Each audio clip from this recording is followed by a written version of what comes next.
बिस्मिल्लाहिर्रहमानिर्रहीम। अस्सलाम वालेकुम नाज़रीन, मैं हूँ यासिर रशीद और आप मेरा व्लॉग देख रहे हैं।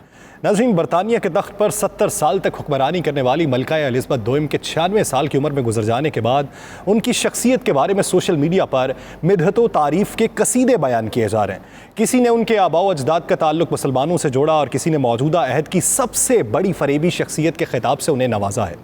हमने खोज लगाई है और ये जानने की कोशिश की है कि मलिका के आबा व अजदाद का ताल्लुक किससे था, जिस पर कुछ हकाइक हमारे सामने आया हुए हैं, जिसके सच और झूठ होने की गवाही मैं देने से कासिर हूँ, लेकिन बरतानवी मशहूर अखबारात क्या लिखते रहे हैं वो आपकी पेश खिदमत है। मलिका एलिज़ाबेथ दोयम का शजरे नसब क्या था?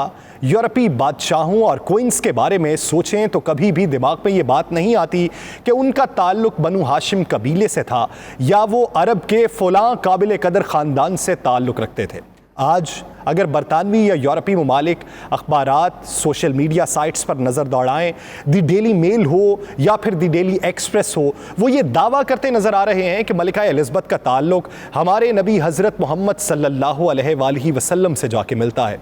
हाल ही में मराकश के एक अखबार अल ओसबोई में भी मलिका के शजरा नस्ब के बारे में छपने वाली खबर वायरल हो चुकी है।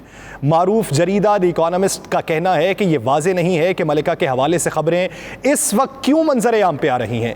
ये कयास आराइयाँ 1986 से चल रही हैं, जब मारूफ माहिर नस्ब, जिसे जिनोलॉजिस्ट भी कहा जाता है, हेरल्ड बी ब्रोक्स ने अपनी किताब ब्रोकर्स पैरेज में इंकशाफ किया था कि मलिका बरतानिया का शजरा नस्ब हज़रत मोहम्मद सल्लल्लाहु अलैहि वसल्लम से जाके मिलता है।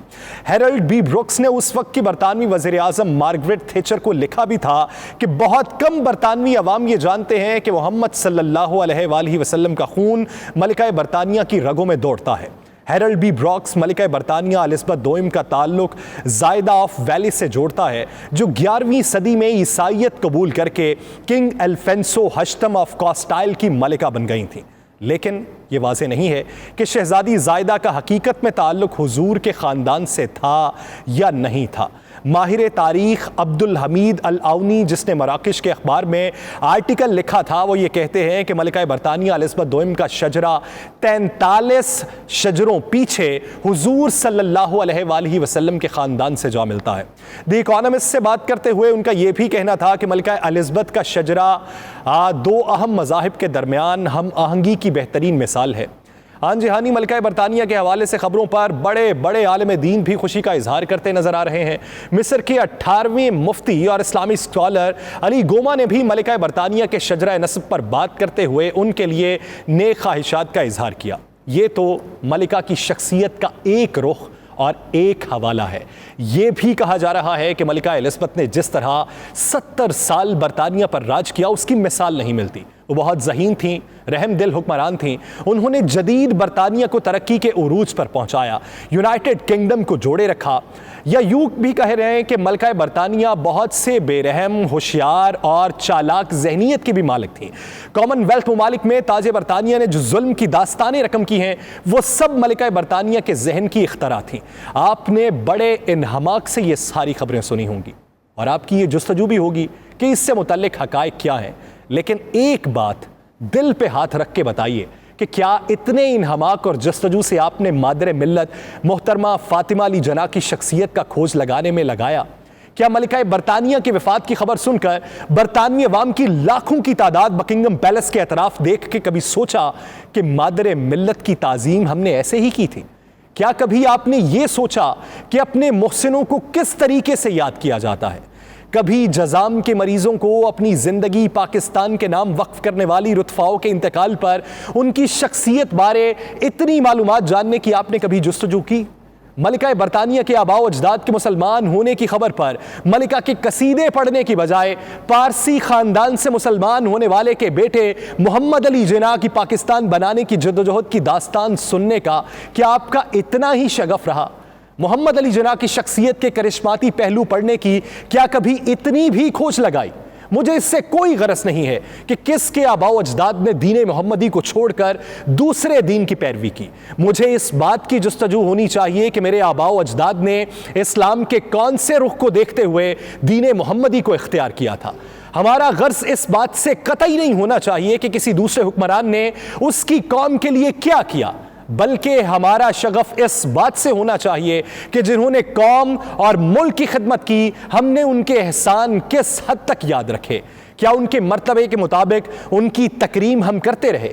کیا ان کی اولاد کو اس نظر سے دیکھتے رہے؟ کیا جو ملک کو کھا گئے ان کا احتساب ہم کر پائے، یا پھر انہیں اپنے ماتھے کا جھومر قرار دیتے ہوئے ان کو اپنا مائی باپ مانتے رہے؟ قومیں وہی ترقی کر پاتی ہیں جو اپنے شہداء کا تذکرہ کرتی رہیں۔ انہی قوموں کو کامیابی کی منازل ملتی ہیں جو اپنے اسلاف کی بہترین روایات کی پاسدار ہوا کرتی ہیں، نہ کہ کامیابی ان قوموں کو ملتی ہے جو دوسروں کی مثالوں سے خود کو بدلنے کا زبانی جمع خرچ کرتی رہیں۔ ایسی قومیں جتنا مرضی خود کو آزاد کہتی رہیں، ذہنی غلامی سے چھٹکارا کبھی نہیں پا سکتی۔ کل سے لے کے اب تک سوشل میڈیا کے اوپر بھرمار ہے تو ملکہ برطانیہ الزبتھ دوئم کے قصیدوں کی۔ کوئی انہیں مسیحا مانتا ہے، کوئی انہیں ذہنی خرافات کا بانی مانتا ہے، کوئی انہیں سازشی کردار کہتا ہے، اور کوئی یہ کہتا ہے کہ وہ عمر کے اس حصے میں بھی اتنی رحم دل تھیں کہ وہ دوسروں کے اوپر نوازشات فرمایا کرتی تھیں۔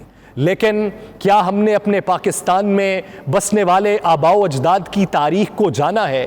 کیا ہم نے یہ جانا ہے کہ برطانوی سلطنت نے ہندوستان کے اوپر کس طرح کے مظالم ڈھائے تھے اور ہم نے کس طریقے سے اس کڑی آزمائش سے نکلتے ہوئے پاکستان کو آزاد کروایا تھا؟ کیا ہم نے کبھی یہ سوچا ہے کہ ہمارے اسلاف نے کتنی قربانیاں دی تھیں، کتنی گردنیں کٹوانے کے بعد ہمیں یہ ملک ملا، اور اس ملک کی تکریم ہم اسی طریقے سے کر پا رہے ہیں؟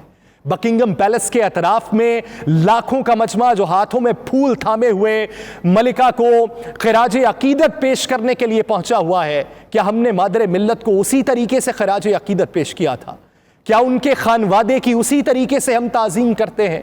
کیا ہم نے جب دین محمدی کو اختیار کیا تھا تو دین محمدی کی ترویج کرتے ہوئے کیا ہم اس مرتبے تک پہنچ پائے ہیں کہ کوئی ہماری تقلید کر سکے؟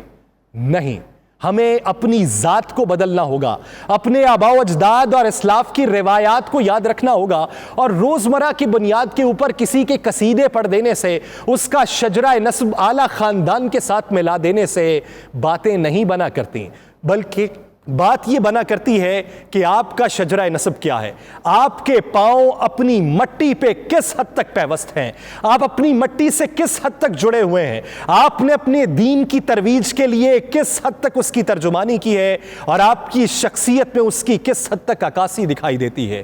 ناظرین، شجرہ نسب بہت سے لوگوں کا ملتا رہا، لیکن اسلام کے دوران جو ہوتی جنگیں بھی ہیں وہ بھی اس بات کا پیش خیمہ ہیں کہ کردار جو ہے وہ شخصیت سے پنپتا ہے، کردار کی عکاسی شخصیت کے ذریعے ہوا کرتی ہے، آپ کے خاندانی مرتبے کے ذریعے نہیں ہوا کرتی۔